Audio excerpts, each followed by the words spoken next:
Welcome to Dreamful Podcast, bedtime stories for slumber. I would like to start off this episode by telling you about one of my favorite podcasts, Sound Sleep. Each episode is a beautiful blend of guided meditation and enchanting sleep stories.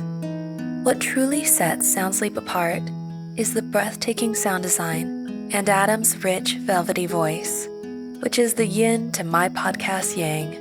I'm not exaggerating when I say his narration feels like a safe, warm hug. So I would love for you to subscribe to Sound Sleep on your favorite podcast player or visit soundsleeppodcast.com for more information. I have also put a link in the show notes. This episode is sponsored by BetterHelp. How much time do you spend on yourself in a week? Between work, family, and friends, it's easy to prioritize other people's needs over our own. But what about taking care of ourselves? Neglecting our own needs can lead to burnout and emotional exhaustion. That's where therapy comes in. Therapy can provide us with the tools we need to find balance in our lives. It can help us learn positive coping skills, set boundaries, and empower us to be the best version of ourselves. And it's not just for those who have experienced major trauma. Everyone can benefit from therapy, whether you're dealing with anxiety, depression, or just need someone to talk to. If you are thinking about starting therapy, I recommend giving BetterHelp a try. BetterHelp is entirely online, which means you can get the help you need from the comfort of your own home. It's designed to be convenient, flexible, and tailored to your schedule. Plus, you can switch therapists at any time for no additional charge. Find more balance with BetterHelp. Visit betterhelp.com/dreamful today to get 10% off your first month. That's BetterHelp, HELP.com/dreamful. I, like many of you, have been waiting for years for the new Disney movie, The Little Mermaid, to be released. And I am so excited it is finally here. So to celebrate, I will be reading an enchanting tale of a little girl's longing for a life beneath the waves, far removed from the familiar path carved by the little mermaid who longed to be where the people are. So, snuggle up in your blankets and have sweet dreams.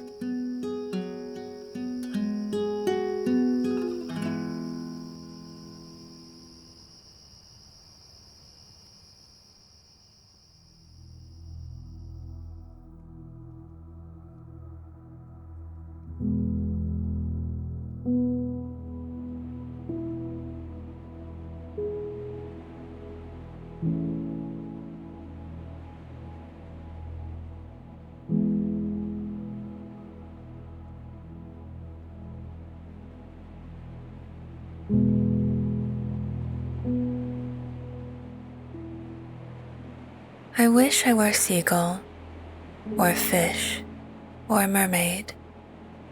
Then I could swim as much as I like, and not have to stay on this stupid dry land all day, said Nelly as she sat frowning and punching holes in the sand one summer morning, while the waves came murmuring up on the beach, and a fresh wind sang its pleasant song. The little girl loved to bathe so well that she wanted to be in the water all the time and had been forbidden to go into the sea for a day or two because she had a cold. So she ran away from her playmates to sit and sulk in a lonely spot among the rocks. She had been watching the gulls fly and float, with their white wings shining as they dipped down or soared away in the sunshine. As she wished her wish, a very large one swept down upon the sand before her and startled her by saying in a hoarse tone, as she stared at its bright eyes, the red ring around its neck, and the little tuft on its head, "I am the king of the Gulls, and I can grant any one of your wishes. Which will you be? A fish, a bird, or a mermaid?" "People say there are no mermaids," stammered Nelly, There are. Only mortals cannot see them unless I give the power. Be quick. I don't like the sand. Choose, and let me be off, commanded the great gull, with an impatient flutter of its wide wings. Then I'll be a mermaid, please. I always wanted to see one, and it must be very nice to live always in the water. Done, said the gull, and was gone like a flash. Nelly rubbed her eyes and looked about her, rather scared. But nothing had happened to her yet, and she was just going to complain that the bird had cheated her when the sound of soft voices made her climb the rock behind her to see who was singing down there. She nearly fell off again when she spied two pretty little creatures floating to and fro on the rocking waves. Both had long brown hair, green eyes as clear as crystal, pale faces, and the sweetest voices Nelly had ever heard. But the strange thing was that each little body ended in a shining tail, one all golden, the other all silver scales. Their little chests and arms were as white as foam, and they wore bracelets of pearls, strings of rosy shells about their necks, and garlands of seaweed in their hair. They were singing as they rocked, and throwing bubbles to and fro as if playing ball. They saw Nelly in a moment, and tossing a great rainbow-colored bubble toward her, cried, "Come and play, little friend. We know you, and have often tried to make you see us when you float and dive so bravely in our sea. I long to come, but it is so deep there, and the waves are so rough that I should be dashed on the rocks," answered Nelly, charmed to see real mermaids at last, and eager to go to them. "We came for you. The King Gull told us to call you. Slip off your clothes and spring down to us. Then we will change you, and you can have your wish," said the mermaids, holding up their arms to her. "My mother said I must not go into the sea," began Nelly sadly. "What is a mother?" asked one little sea maid, while the other laughed as if the word amused her. "Why, don't you know? Don't you have fathers and mothers down there?" cried Nelly, so surprised that she forgot her wish for a moment. "No, we are born of the moon and the sea, and we have no other parents," said Goldfin, the shining one. "How dreadful!" exclaimed Nelly. "Who takes care of you, and where do you live? Without fathers and mothers, you cannot have any home." "We take care of ourselves. All the sea is our home, and we do as we please. Come, come, and see it," called Silvertail, the other mermaid, tossing bubbles like a juggler till the air was full of them as they sailed away on the wind. Nelly was very curious to see how they lived, and be able to relate her adventures when she came back, as she was sure she would, all safe and sound. So she dropped her clothes on the rock and splashed into the green pool below, glad to show off her swimming. But Goldfin and Silvertail caught her and bade her drink the spray they held in their hands. Sea water is salt and bitter. I don't like it, said Nelly, holding back. Then you cannot be like us. Drink, and in a moment, see what will happen, cried Goldfin. Nelly swallowed the cold drops and caught her breath, for a dreadful pain shot through her from her head to her feet, while the mermaids chanted some strange words and waved their hands over her. It was gone in an instant, and she felt like a cork floating on the water. She wondered, till glancing down, she saw that her little white legs were changed to a fish's tail of many colors, which gently steered her along the waves, rippled against her chest. Now I'm a mermaid, she cried, and looked into the pool to see if her eyes were green, her face pale, and her hair like a curly brown seaweed. No, she had her child's face still, with rosy cheeks, blue eyes, and yellow curls. She was not disappointed, however, for though she thought it a prettier face than the moony ones of her new playmates, she laughed and said, "Now you will play with me and love me, won't you?" "What is love?" asked Silvertail, staring at her. "Why, when people love, they put their arms round one another and kiss, and feel happy in their hearts," answered Nelly, trying to explain the beautiful word. "How do you kiss?" asked Goldfin curiously. Nelly put an arm around the neck of each and softly kissed them on their cold, wet lips. "Don't you like it? Is it sweet?" she asked. "I feel that you are warmer than I, but I think oysters taste better," said one. And the other added, "Mermaids have no hearts, so that does not make us happier." "No hearts?" cried Nelly in dismay. "Can't you love? Don't you know about souls and being good and all that?"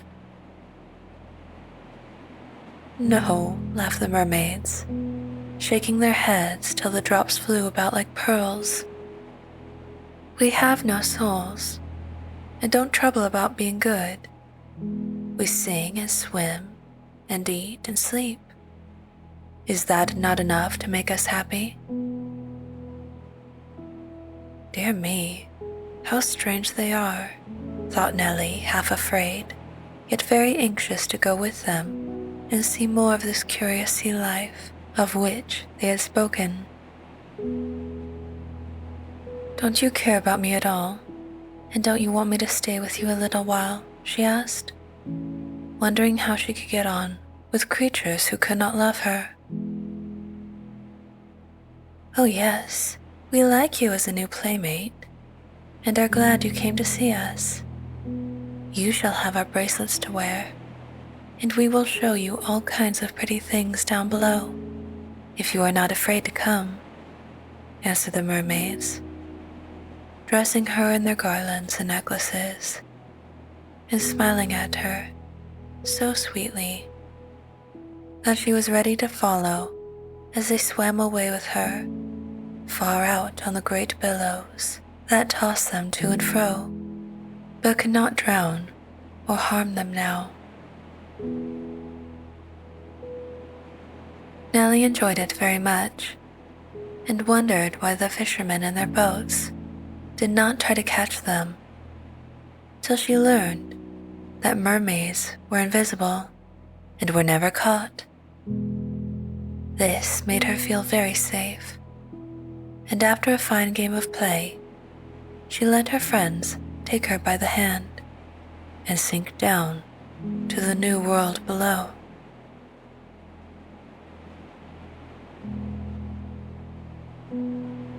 She expected to find it very splendid, with sea coral trees growing everywhere, palaces of pearl, and the ground covered with jewels. But it was dim and quiet. Great weeds fanned to and fro as the water stirred them. Shells lay about on the sand, and strange creatures crawled or swam everywhere. The green seawater was the sky, and ships cast their shadows like clouds over the twilight world below. Several gray-bearded old mermen sat meditating in nooks among the rocks, and a few mermaids lay asleep in the great oyster shells that opened to receive them and their beds of seaweed. A soft murmur was in the air, like the sound one hears in shells, and nowhere did Nelly see any toys or food, or fun of any sort. "Is this the way you live?" she asked, trying not to show how disappointed she was. "Isn't it lovely?" answered Goldfin. "This is my bed, and you shall have the shell between Silvertail and me. See, it is lined with mother of pearl, and has a soft cushion of our best seaweeds to lie on." "Are you hungry?" asked Silvertail.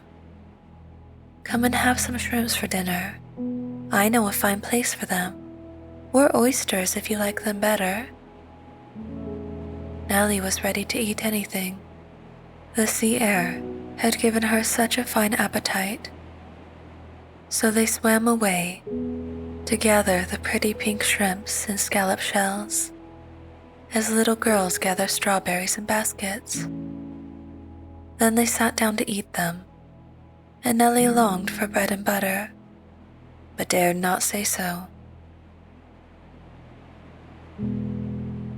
She was so surprised at all she saw that the strange, cold lunch was soon forgotten in the wonderful tales the mermaids told her, as they cracked snails and ate them like nuts, or pulled the green sea apples, tasting like pickled limes from the vines that climbed up the rocks. "You don't seem to have a very large family, or have the others gone to a party somewhere?" asked Nelly, rather tired of the quiet. "No, there never are many of us. A new brood will be out soon, and then there will be some little merbabies to play with. We will show you the Wonder Tree if you are done eating, and tell you about it," answered Silvertail, floating away with a wave of the hand.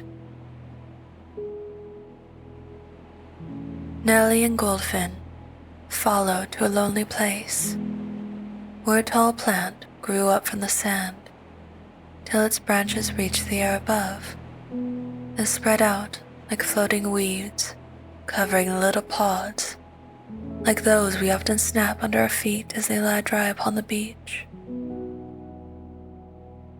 Only a few of these will bloom, for there never are many mermaids in the sea, you know. It takes long for the tree to reach the light, and it cannot blossom unless the full moon shines on it at midnight. Then these buds open, and the water babies swim away to grow up like us," said Silvertail. "Without any nurses to care for them, or mothers to pet them?" asked Nelly, thinking of the pretty baby at home with whom she was so fond of playing. "They take care of themselves, and when there are too many in one place, the old mermen send away some to another ocean. So we get on quietly, and there is room for all," said Goldfin contentedly. "And when you die, what happens?" asked Nelly, much interested in these creatures. "Oh, we grow older and grayer, and sit still in a corner till we turn to stone and help make these rocks. I have been told by Barnacle, the old one yonder, that people sometimes find marks of our hands, our heads, our fins in the stone, and are very much puzzled to know what kind of fish or animal made the prints. That is one of our jokes. And both the mermaids laughed, as if they enjoyed bewildering the wits of the people who were so much wiser than they.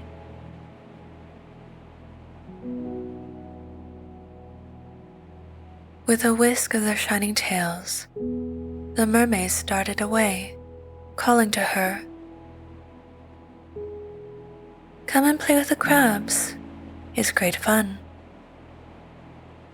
Nelly was rather afraid of crabs. They nipped her toes when she went among them, but having no feet now, she felt braver, and soon was having a great time chasing them over the rocks and laughing to see them go scrambling sideways into their holes. The hermit crabs in their shells were curious, and the great snails popping out their horns. The sea spiders were very ugly, and she shook with fear when the horrible octopus went by, with his 8 long arms waving about like snakes, and his hooked beak snapping. "Show me something pretty," she begged. "I don't like these ugly things. Haven't you any flowers or birds or animals here to play with?" "Oh yes, here are our sea anemones, yellow, red, and white, all blooming in their beds. And these lovely plants of every color which you call weeds. Then there are the coral trees, far away, which we will show you some day, and the sponges on the rocks, and many other curious things," answered Goldfin, leading Nelly up and down to see the only flowers they had. Then Silvertail said, "She will like the nautilus boats and the flying fish, and to ride on the dolphins and whales. Come, and let her see that we have birds and animals as well as she." Up they went, and when Nelly saw the lovely red and blue creatures, like a fleet of fairy boats floating over the waves, she clapped her hands and cried, "We have nothing so beautiful on the land. How delicate and fair they are. Won't the wind tear them to pieces and the storms wreck them?" "Watch and see," answered the mermaids, well pleased at her delight. And as a gust flew by, every silken sail was furled, the lovely colors vanished, and the fairy boat sank out of sight, safely to the bottom of the sea. Just then, some fish flew over their heads and splashed down again, while the gulls snapped at them in vain. "Those are our birds, and here are horses. People call them porpoises, but we call them dolphins, and have many a fine gallop on their backs," said Goldfin, as a school of great creatures came gambolling by. Up sprang the mermaids, and went swiftly dashing through the water, with high leaps now and then, as their sea-horses reared and plunged, tossing their tails and waving their fins as if they enjoyed the frolic. Nelly did, and wished to ride longer, but a whale appeared, and her playmates went to climb on its back and hear the news from the North Sea. It was like a moving island, and they sat under the fountain as he spouted water, and rolled about lazily, basking in the sun after his cold voyage. "Don't we have good times?" asked Silvertail, when they slid down the slippery sides of the monster and climbed up again as if coasting. "Splendid. I like to be a mermaid, and have no lessons to study, no work to sew, no nurse to scold me, and no mamma to forbid my swimming," as much as I choose," said Nelly. But as she spoke and looked toward the land now far away, a little pain went through her heart to remind her that she was not a real mermaid and still had a conscience, though she didn't want to listen to it. They played all the afternoon, had an oyster supper, and went early to bed to get a good nap before midnight, because the moon was full and they hoped the wonder tree would bloom before morning. Nelly liked the quiet now, and the soft song of the sea lulled her to sleep, to dream of sailing in a nautilus boat, till a dreadful cuttlefish came after her, and she woke in a fright, wondering to find herself lying on a bed of wet weeds in a great shell. "Come away, it is time and a lovely night," called the mermaids, and with several new friends, they all hurried up to watch the buds open when the moon kissed them. The sea shone like silver. The stars seemed to float there as well as in the sky, and the wind blew off the shore, bringing the sweet smell of hayfields and gardens.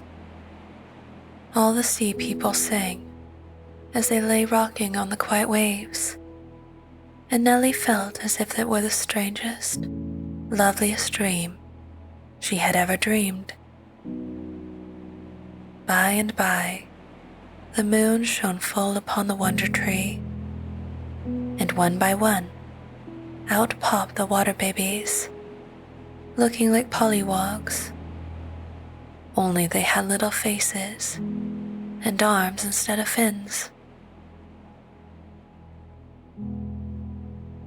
Till dawn, they kept in the moonlight, growing fast as they learned to use their little tails and talk in small, sweet voices. But when day came, they all sank down to the bottom of the sea and went to sleep in the shell cradles made ready for them.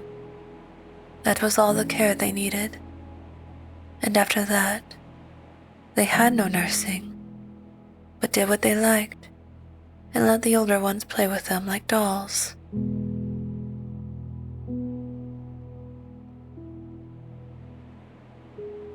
"Show me something new. I'm tired of all these plays and sights and toys," Nelly said one day, as she and her two playmates sat stringing little silver and rosy shells for necklaces. "We are never tired," said Goldfin. "You haven't any minds, and don't think much or care to know things. I do, and I want to learn a little, or make someone happy if I can," said Nelly soberly, as she looked about the curious world she lived in, and saw what a dim, cold, quiet place it was. "Perhaps you would like a wreck. There is a new one not far off," proposed Goldfin. "A big ship went over a small one, and it sank very soon. I thought we might go and see it before it's all spoiled. Things that men make never last very long in our sea." "Yes, let us go. I long to see and touch something my people made. Your world is wonderful, but I begin to think my own is the best, for me at least," said Nelly, as they left their pearls and swam away to the wreck, which lay down among the rocks, fast going to pieces. "Where are the people?" she asked, as they were about to float in all the broken windows and doors. She was very much afraid that she might see some poor drowned creature, and it would trouble her, though the mermaids might not care. They were all saved. It was a fruit ship, and there were only a few passengers. one lady and a child, and some men went away in the boats to the shore, but left everything else behind. "I'm so glad," cried Nelly, feeling her heart warm in her chest at the good news about the mother and the little child. The ship had been loaded with oranges, and the sand was covered with boxes of them broken open, and letting the fruit float to the top of the water. Much was spoiled, but some was still good, and Nelly told the mermaids to taste and see if oranges were not better than salt sea apples. They did not like them, but played ball with the golden things, till Nelly proposed that they should toss them on shore for the fishermen's children. That suited them, and soon the beach was covered with oranges, and the poor little people were running and screaming with delight to pick up the splendid feast. "I wish there were some pretty things to give them, but there are only the sailors' bags of clothes all wet, and those are not nice," said Nelly, enjoying this game very much, for she was homesick and longed to hear human voices and see faces like her own. She wanted to do something for someone and be loved a little, so she peeped all about the ship, and at last, in one cabin better than the others, she found the toys and clothes of the little child and his mother. She was very glad of that, and knowing how children love their own things and cry when they are lost, she gathered up all that were not spoiled and made Goldfin and Silvertail help her carry them to the shore, where people had gathered to save whatever came from the wreck. There was great rejoicing when these small treasures came ashore, and they were carried to the house where the lady and the child were. This pleased Nelly very much, and even the lazy mermaids found the new game pleasant, so they went on floating things to the beach, even the heavy bags with the poor sailors' clothes, wet books and boxes, which otherwise would have been lost.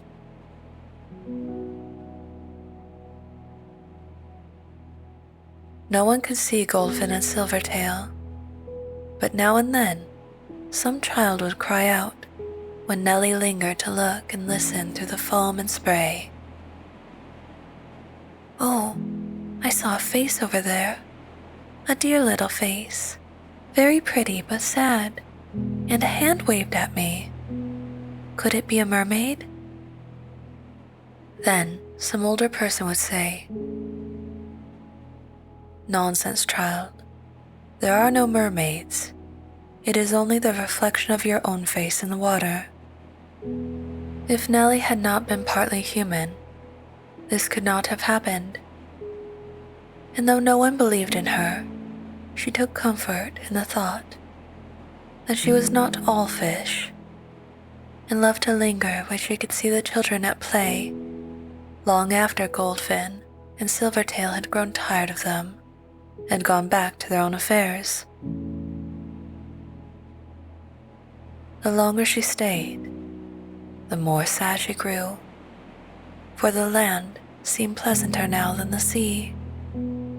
The green, dry, warm land with the flowers and trees, birds and lambs, and dear people to love and care for her. Even school looked like a happy place. And when she thought of her own home, where mother and baby were, her heart was so full of longing for them that her tears dropped into the sea, and she held out her arms, crying sadly.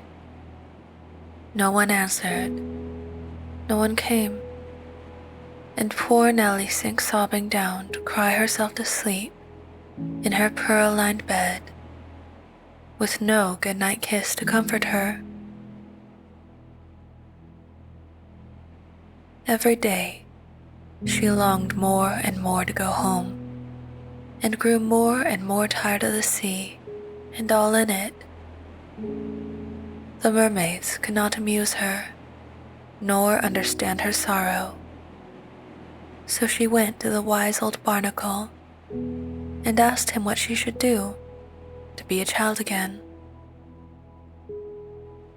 "No one but the king of the Gulls can change you, my periwinkle," said the merman kindly. "You must wait and watch for him patiently. He is not seen very often, so it may be years before he comes again. In the meantime, be happy with us, and don't fret for that dry land in which we see no beauty." This comforted Nelly a good deal, and she spent half her time floating on the waves, calling the gulls, feeding them, and making them her friends, so that they might be sure to tell her when the king came.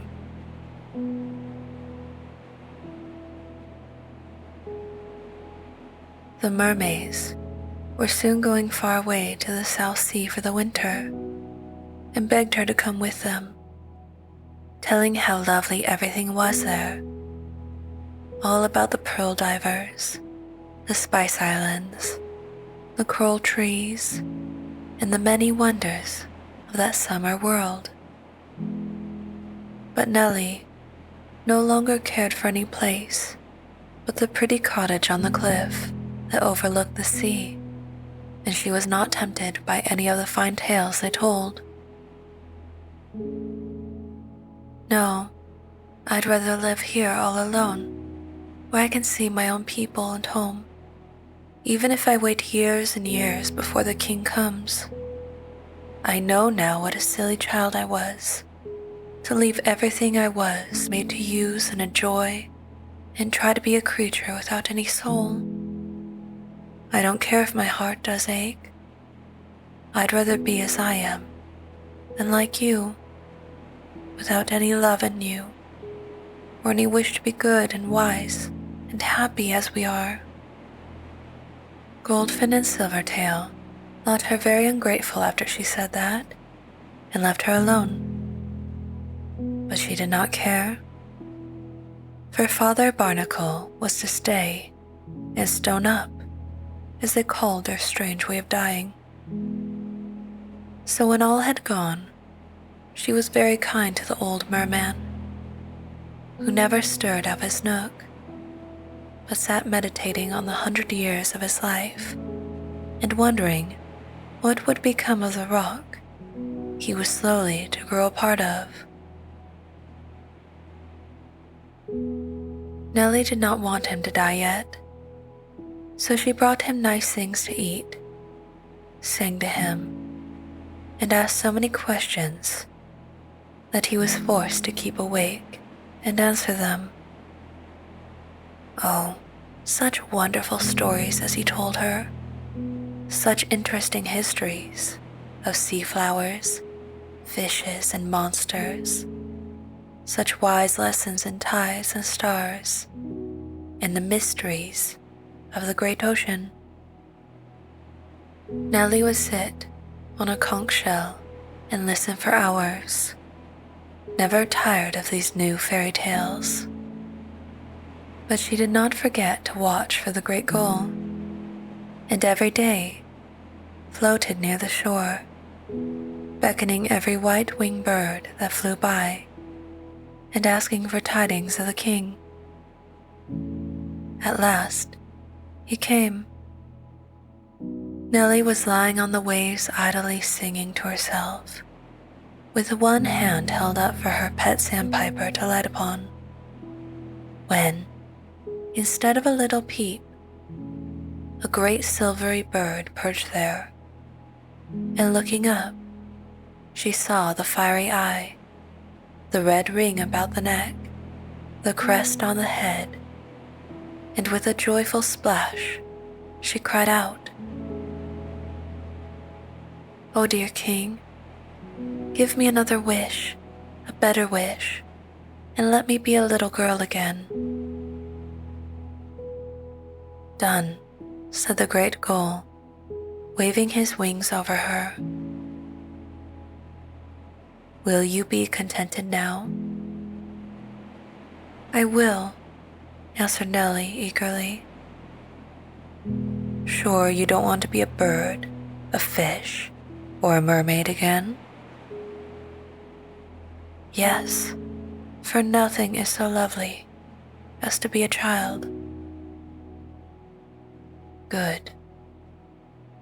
And suddenly clutching her in his strong claws, the gull flew up high in the air, as if he were going to take her to his nest. Poor Nelly was sadly frightened, but before she could catch her breath to ask what was to happen, the king said in a loud voice, "Remember," and let her drop. She expected to be dashed on the rocks below, and thought that was to be her punishment, perhaps. But to her great surprise, she floated down like a feather and found herself lying on the sand in her own shape, in the very clothes she wore when she went away. She lay a moment, enjoying the comfort of being warm and dry, and feeling the dear earth under her. "Why, darling, how long have you been asleep?" said a voice close by, and starting up, Nelly saw her mother stooping over her, while baby was creeping near to laugh and crow as he peeped into her face to see if she was awake. "Oh, Mama, I am so glad to have you again," cried Nelly, holding her mother tight with many kisses. "Didn't you think I was drowned? How long have I been away?" she asked, looking about her as if bewildered. "About an hour. I was not troubled, for I knew you would not break your promise, dear." "Then it was a dream, and I haven't been a mermaid?" said Nelly. "I hope not, for I like my little girl just as she is. Tell me the dream while I smooth away these tangles before we go home." So, sitting on her mother's knee, while baby dug holes in the sand, Nelly told her adventures as well as she could. For now, it all seemed dim and far away, and nothing remained clear in her mind but the thought that it was indeed a lovely and happy thing to be a little child with a heart to feel, a mother to love, and a home to live in, till we go find the other one, fairer than any on earth or in the sea.